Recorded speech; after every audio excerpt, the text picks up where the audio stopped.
शंभू पकौड़ों का ठेला लगाता था। रोजाना की कमाई से उसके घर का खर्च चल रहा था।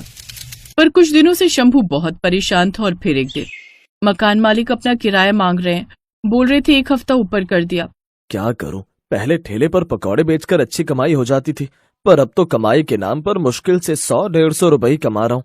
लागत इतनी लग जाती है और कमाई बिल्कुल भी ना के बराबर। पर ऐसा क्यों हो रहा है? मैं कितने दिनों से पूछ रही हूँ, तुम मुझे कुछ बताते ही नहीं हो। पकौड़े भी बढ़िया बनाते हो, महंगा सामान हम खरीदते, फिर कमाई क्यों नहीं हो रही? क्या बताऊं सुजाता, ठेले के सामने पानी पूरी और चाट की नई दुकान खुल गई है। अब तो साथ में वो दुकानदार पकौड़े भी बनाने लगा है। अब किसी के हम हाथ तो रोक नहीं सकते। जब सब कुछ एक ही दुकान में मिल जाता है तो लोग मेरे ठेले से पकौड़े लेते ही नहीं है। तभी तो मेरी कमाई कम हो गई है।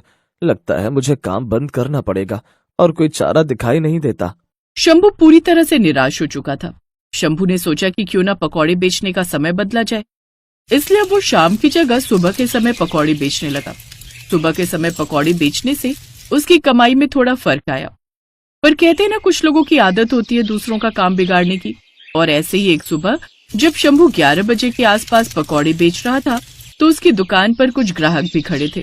सारा नजारा सामने खड़ा चाट पकौड़ी की दुकान वाला संदीप देख रहा था। साथ में उसका नौकर भी खड़ा था।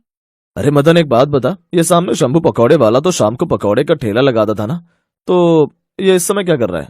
आपको नहीं पता संदीप भैया, शंभू अब सुबह के समय पकौड़े का ठेला लगाने लगा है। उसे पता था ना शाम के समय हमारी दुकान पर भीड़ लगी होती है तो उसकी कमाई नहीं हो पाती, इसीलिए उसने सुबह के समय पकौड़े बेचने शुरू कर दिए हैं। अरे तो इससे तो हमारी दुकानदारी पर फर्क पड़ेगा ना। सुबह के समय लोग पकौड़े खाकर चले जाएंगे तो शाम को तो कोई हमारी दुकान पर आएगा ही नहीं। एक काम करते हैं, कल से हम भी सुबह के समय दुकान पर छोले भटूरे, कचौड़ी, आलू पकौड़े और मिठाइयाँ बेचना शुरू करते हैं ताकि हमारी पूरे दिन कमाई हो। ठीक है संदीप भैया, कल से हम सभी सुबह के समय आ जाया करेंगे। चाट पकौड़े वाले संदीप ने शंभू की देखा देखी सुबह के समय भी दुकान पर खाने पीने की चीजें बेचनी शुरू कर दी। अब बेचारा शंभू और परेशान हो गया, क्योंकि संदीप की दुकान सुबह भी खुलती और शाम को भी। शंभू ने अब पूरी तरह से सोच लिया था कि उसे अब अपना ठेला बंद करना ही पड़ेगा। पर सुजाता बहुत दिमाग वाली थी। शंभू ने जब उसे सारी बात बताई तो वो शंभू से बोली, एक काम करते हैं, हम पकौड़े बेचने का कोई नया तरीका सोचते हैं, कुछ हटकर बनाते हैं। क्यों ना हम पानी के पकौड़े बनाएं? पानी के पकौड़े? वही ना जो गांव में अम्मा बनाया करती थी, जिसमें वो धनिया, पुदीना, इमली का पानी तैयार करके उसमें पकौड़े भिगो दिया करती थी, वही कह रही हो ना? हाँ वही, अम्मा के हाथों के पानी के पकौड़े। पर सुजाता, पानी के पकौड़े तो अम्मा को ही बनाने आते हैं। उनके हाथों में पानी के पकौड़े बनाने का अलग ही स्वाद है। पर अम्मा तो गांव में है ना, तू तो जानती है अम्मा शहर में नहीं रह पाती हैं, उन्हें गांव में रहना पसंद है। हम अम्मा को शहर लाएंगे। जब हम उनसे कहेंगे कि हमें उनकी जरूरत है तो वो मना नहीं करेंगी। एक बार कोशिश करते हैं, और फिर अम्मा अकेली नहीं होंगी, मैं भी उनके साथ तुम्हारे ठेले पर काम करूंगी। मैं जानती हूँ पानी के पकौड़े शहर में लोगों को बहुत पसंद आएंगे। हम एक और कोशिश करके देखते हैं ना। सुजाता की बातों से शंभू के मन में एक उम्मीद जाग जाती है और वो दोनों अम्मा को लेने के लिए गांव चले जाते हैं। अपने बच्चों की परेशानी को देखकर हर माँ का दिल चिंता में डूब जाता है। जब शंभू की माँ शांति देवी ने सुना कि शंभू का काम अच्छा नहीं चल रहा और सुजाता ने भी पानी के पकौड़े बनाने की बात कही, तो शांति देवी तुरंत मान गई। अपने बच्चों के लिए मैं भला शहर क्यों नहीं जाऊंगी, जरूर जाऊंगी। और देखना, मैं इतने बढ़िया पानी के पकौड़े बनाऊंगी कि ग्राहक उंगलियां चाटते रह जाएंगे। अम्मा, हम जानते थे आप हमसे बहुत प्यार करते हो। अम्मा, मैं बहुत परेशान था, अब तुम साथ चलोगी तो मेरी चिंता दूर हो जाएगी।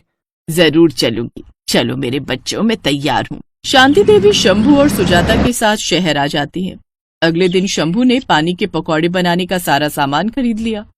शांति देवी शंभू और सुजाता के साथ बाजार पहुंची और ठेले पर पानी के पकौड़े बनाने लगी। शंभू ने अपने ठेले पर बोर्ड बदल दिया और उस पर लिख दिया पानी के पकौड़े। अब लोगों ने जब बोर्ड पर पढ़ा पानी के पकौड़े तो सब एक बार उसका टेस्ट ट्राई करने के लिए ठेले पर रुकने लगे। अगले 1 से 2 हफ्ते के अंदर ही शहर में पानी के पकौड़े वाली शंभू की अम्मा शहर में मशहूर होने लगी। ये देखकर सामने की दुकान का मालिक संदीप चिढ़ने लगा। उसने अपनी चिढ़न निकालने के लिए अपनी दुकान पर भी पानी के पकौड़े बेचने शुरू कर दिए। देख राजू, मैंने तुझे इसीलिए गांव में बुलाया क्योंकि तू मदन का भाई है। तू मुझे बोल रहा है कि तुझे पानी के पकौड़े बनाने आते हैं। आज तेरा पहला दिन है इतने बढ़िया पानी के पकौड़े तैयार करना कि ग्राहक सामने के ठेले पर जाए ही ना। चिंता मत करो संदीप भैया, मैं बहुत स्वादिष्ट चटपटे पानी के पकौड़े बनाता हूँ।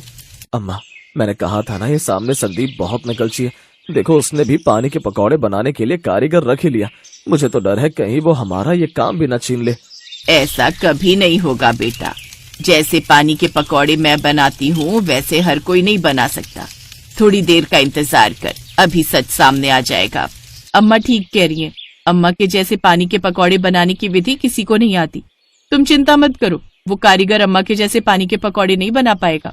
शांति देवी की बात सच हुई। थोड़ी देर बाद एक ग्राहक संदीप की दुकान पर पानी के पकौड़े खाने लगा, पर जैसे ही उसने एक निवाला मुंह में लिया, ये कैसे पानी के पकौड़े संदीप भाई, बिल्कुल भी स्वाद नहीं है, किसी काम के नहीं बने हुए, मेरे पैसे वापस दो। पानी में तो बिल्कुल भी चटपटापन नहीं है और पकौड़े भी तेल में भीगे हुए हैं। तुम्हें बनाने का तरीका ही नहीं आया। पिछली बार मैंने सामने पानी के पकौड़े वाली अम्मा से एक प्लेट खाए थे, मजा आ गया था। मुझे लगा तुम्हारी दुकान की और दूसरी चीजें स्वादिष्ट होती हैं तो पानी के पकौड़े भी बढ़िया ही होंगे, पर नहीं, उन पानी के पकौड़े वाली अम्मा का मुकाबला तुम नहीं कर पाए। मैं तो वहीं खाने जा रहा हूँ, अब से वहीं खाऊंगा। क्या? अरे अरे रुको तो भैया। राजू तूने कैसे पानी के पकौड़े बनाए कि ग्राहक गुस्से में चला गया? दिखा मुझे, मैं भी खाकर देखूं। संदीप ने पानी का पकौड़ा खाया और तुरंत मुंह से थूक दिया। वो सचमुच ही बेहद बेस्वादी था। ये क्या बना दिया बे, कैसा स्वाद है ये? अगर ऐसे पानी के पकौड़े बनाएगा तो तेरे चक्कर में मेरे दूसरे ग्राहक जो चाट पकौड़ी खाते हैं वो भी कम हो जाएंगे। तू तो गांव वापस जा, मैं तुझे काम पर नहीं रख सकता। मदन, इसे तुरंत वापस भेज दे। तभी शांति देवी और सुजाता संदीप के पास आती हैं। संदीप बेटा, मैं तुम्हारी माँ की उम्र की हूँ, इसीलिए तुम्हें समझा रही हूँ। किसी की नकल करना बंद कर दो और जितना करते हो उतने में ही ध्यान लगाओ। तुम किसी का हुनर नहीं छीन सकते। ये पानी के पकौड़े बनाने का मेरा तरीका बहुत अलग है, जो तुम्हारे कारीगर नहीं बना पाएंगे। इसलिए तुम अपना काम करो और हमें अपना काम करने दो। समझदार के लिए इशारा ही काफी होता है। कहीं ऐसा ना हो हमारी नकल करने के चक्कर में तुम अपना काम खराब कर लो। अम्मा ठीक कह रही हैं, अपने काम से काम रखो वरना बहुत पछताओगे। शांति देवी और सुजाता संदीप को सबक देकर अपने ठेले पर वापस आ गई। संदीप समझ गया था कि शांति देवी के जैसे पानी के पकौड़े वहां आसपास कोई नहीं बना सकता, और अगर उसने ऐसा करने की कोशिश की तो उसका दूसरा चलता काम भी ठप हो जाएगा। इसलिए उस दिन के बाद उसने बैर लेना छोड़ दिया। पूरे शहर में पानी के पकौड़े वाली शांति देवी दिन पर दिन मशहूर होती चली गई। शंभू और सुजाता के चेहरे पर एक अलग सी खुशी थी, क्योंकि उनकी माँ जो उनके साथ थी।